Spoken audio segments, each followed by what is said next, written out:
আরে চলে আসছি আমি অলরেডি, আর 2 মিনিট লাগবে। আচ্ছা এরকম আপনার সাহস কত বড়, আপনি আমাকে জড়িয়ে ধরলেন কেন? আর আমি আপনাকে চিনি না, রাস্তার মধ্যে হুট করে আপনি আমাকে জড়িয়ে ধরবেন কেন? আপু বিশ্বাস করুন আমি আপনাকে ইচ্ছে করে জড়িয়ে ধরিনি। একদম চুপ, আপনার কথা আমি কি শুনবো? রাস্তাঘাটে মেয়ে মানুষ দেখলে মাথা ঠিক থাকে না? আপনি আমাকে জড়িয়ে ধরেছেন, ভেবেছেন যে রাস্তা দিয়ে একটি মেয়ে একা একা যাচ্ছে, কিছু করতে পারবে না, তাই না?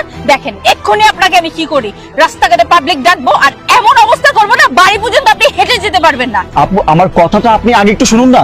একদম মিথ্যা বলবেন না, আপনি ইচ্ছে করে আমাকে জড়িয়ে ধরেছেন। আর দেখেন আপনার অবস্থা আমি কি করি। আরে আপু আমার কথাটা একটু শুনুন না আপনি আগে। আন্টি, এই যে আন্টি একটু আসুন না, দেখুন না এই ছেলেটা তখন থেকে আমার সাথে ইফটিজিং করতেছে। ভাইয়া, এই যে ভাইয়া একটু আসুন না। আপু, এই আপু একটু এসে দেখুন না। কি হয়েছে বাবা, কি হয়েছে? দেখুন না, আমি এই রাস্তা দিয়ে যাচ্ছিলাম, এই বেয়াদব ছেলেটা আমাকে এসে জড়িয়ে ধরলো। বেয়াদব কোথাকার, তোর মতো ছেলেকে ভালোভাবে চিনা আছে, মেয়ে দেখলে জড়ায় ধরতে ইচ্ছে করে, তাই না? তোর ঘরে কি মামুন নাই? হ্যাঁ এই ও তো ঠিকই মারছে, ও তোমার একটা দিয়ে ভুল করছে, তোমার আরো 2-3টা দেওয়া উচিত ছিল। তুমি কি ভাবছো? হ্যাঁ, রাস্তায় একটা মেয়ে মানুষ পাইলে এমনি যা ইচ্ছা তা বলতে ইচ্ছা করে? এই তোর কি ঘরে মা বোন নেই? বেশরম কোথাকার। আন্টি এদের লজ্জা শরম কি করে থাকবে? যদি লজ্জা শরমই থাকতো তাহলে তো রাস্তার মধ্যে একটা মেয়েকে এভাবে জড়িয়ে ধরতে পারতো না। আর তার চেয়ে বড় কথা, এদের তো মা বোন বলতে কেউই নেই। যদি মা বোন থাকতো তাহলে মেয়েদেরকে অ্যাটলিস্ট সম্মান করতে জানতো। আর এইসব ছেলেদের জন্যই তো মেয়েরা রাস্তাঘাটে সেফ না। এইভাবে কথা বলে কোনো লাভ হবে না, এদের তো লজ্জা শরম বলতে কিচ্ছু নেই। পুলিশকে কল দিতে হবে, আমি এক্ষুনি পুলিশকে কল দিই। হ্যাঁ ঠিকই আছে আপু, পুলিশকে ফোন দেন। বাস অনেক হয়েছে, আপনি আমার কথাটা একটু শুনুন না আগে।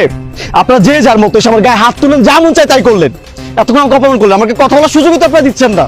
আরে বাবা অ্যাটলিস্ট আমার কথাটাকে শুনবেন, তারপর জাজ করবেন। কি কথা বলবি? কি কথা তাই না? এটা কি দেখুন।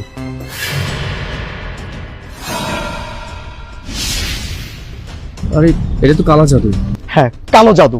আর উনি যখন এই রাস্তা দিয়ে হেঁটে আসছিল তখন অন্যমনস্ক হয়ে উনি এখানে পা দিচ্ছিল, আর তখন আমি ওনাকে হাত ধরে টান দিই, আর হাত ধরে টান দেওয়ার ফলে উনি আমার গায়ে পড়েছে। আর আপনারা ভাববেন যে আমি জড়িয়ে ধরেছি, আমি বারবার বললাম যে আমি ইচ্ছে করে জড়িয়ে ধরিনি, কিন্তু আপনারা তো আমার কোনো কথাই শুনলেন না। কথা শোনার আগে আমার গায়ে হাত তুললেন।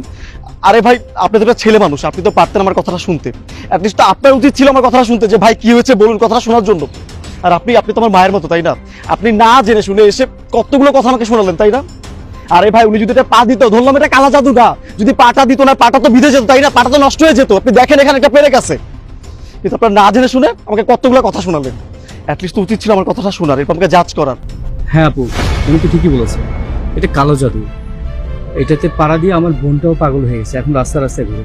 আর উনি তো আপনাকে সেভ করতে চেয়েছিল, উনি তো আপনাকে ক্ষতি করতে চায়নি, কিন্তু আপনি এভাবে বলে ওনাকে মার খাওয়ালেন আমাদের থেকে। আসলে স্ট্যান্ড সরি ভাইয়া, ক্ষমা করে দিন আমাদেরকে। হ্যাঁ মা, তুমি ভুল করছো, ছেলেটার গায়ে হাত উঠাইছো, আবার ফিরে আমাদেরকে দিয়ে খুব অপমানি করাইছো। ঠিক করো নাই মা, এটা তুমি ভুল করছো। আর বাবা তোমাকে ধন্যবাদ, তুমি মেয়েটাকে বাঁচাইছো। আচ্ছা মা শোনো, তুমি এই কালো জাদু সম্বন্ধে কি তুমি কিছু জানো না? তুমি দেখো নাই? ও তো তোমাকে বাঁচাইছে। ঠিকই তো আপু, আপনি ফিল্ম ড্রামা এসবে দেখেন না? এখন তো ব্ল্যাক ম্যাজিক নিয়ে অনেক আলোচনা হয়। আর তার চেয়ে বড় কথা, এই ব্ল্যাক ম্যাজিকের কারণে কিন্তু মানুষের মৃত্যুও ঘটতে পারে। ভাইয়া আমিও সরি, আসলে আপনাকে আমরা না বুঝে অনেক কথা বলে ফেলেছি, আপনি প্লিজ কিছু মনে করবেন না। সত্যি আমিও বুঝতে পারিনি, আর এটা আমি এত সিরিয়াস ভাবেও নেইনি। আর আমি তো জানতাম না এটার কাজ যে এত ধূর্ত করে। আপনি আমাকে ক্ষমা করবেন। থাক, আপনার ক্ষমা চেতে হবে না। আজকে যদি আপনি আমার কথা না শুনে আমাকে পুলিশে দিতেন, আমি শুধু চিন্তা করতেছি যে আমার অবস্থাটা কি হতো, আমার লাইফটা কি হতো, আবার পুরো ফিউচারটাই নষ্ট হয়ে যেত। তাই আপনাকে জাস্ট একটা কথা আমি বলি, কাউকে জাজ করার আগে না একটু দেখে শুনে জাজ করবেন। আপনি যে কাজটা করছেন আশা করি নেক্সট টাইম কোনো ছেলের সাথে এরকম কাজ করার আগে বুঝে শুনে করবেন। ভালো থাকবেন। যাও মা, আমরা যাই।